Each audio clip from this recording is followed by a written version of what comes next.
Football has a long story. Football in its current form arose in England in the middle of the 19th century, but alternative versions of the game existed much earlier and are a part of the football's history. The first known example of a team game involving ball, which was made out of a rock, occurred in old Mesoamerican cultures for over 3,000 years ago.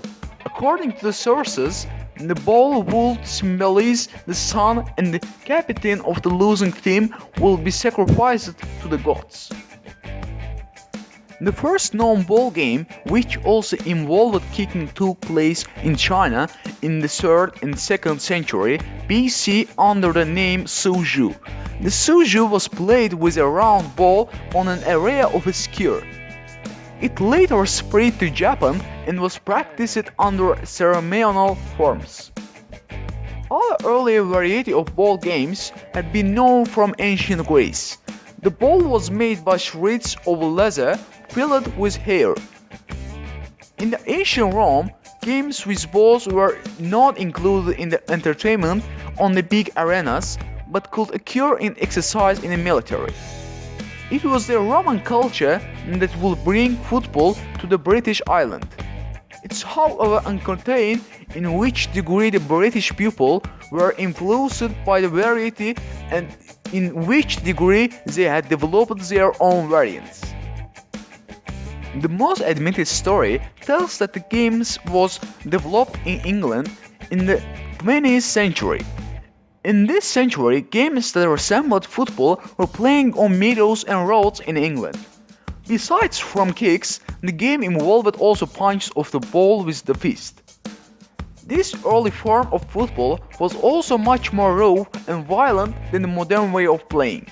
An important feature of the forerunners to football was that the game involved plenty of people and took place over large areas in towns.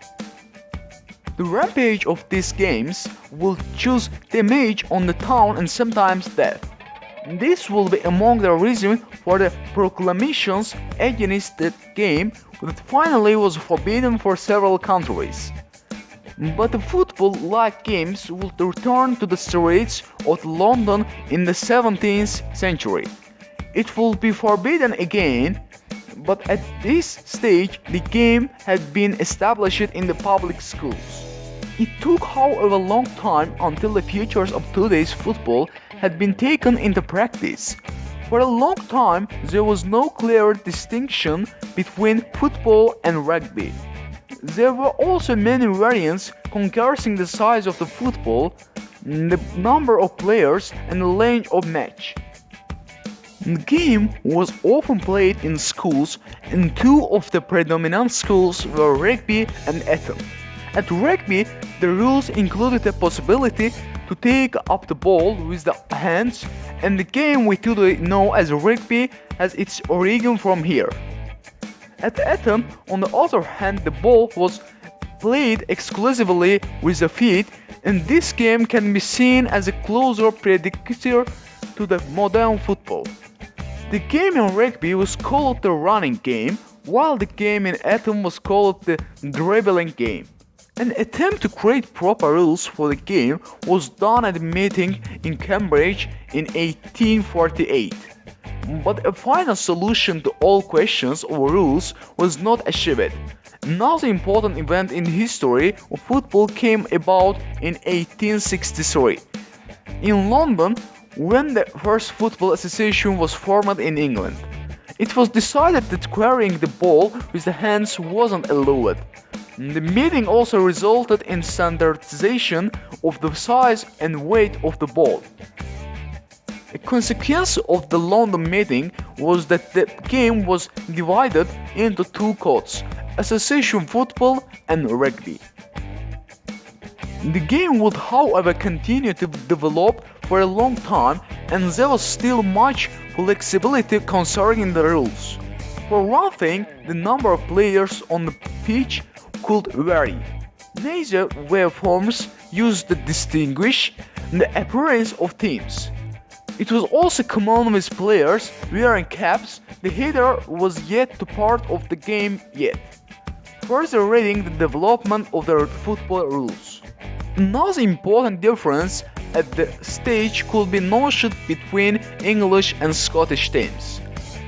Whereas the English teams preferred to run forward with the ball in a more rugby fashion, the Scottish chose to pass the ball between their players.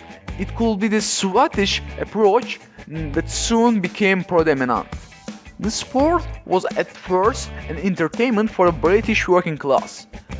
Unprecedented amounts of spectators, up to 13,000, would see the big matches in the late 19th century. The game would soon expand by British pupils that traveled to other parts of the world. Especially in South America and India would interest in football become big. That's all for this video. If you're still watching video, don't forget to like and subscribe us.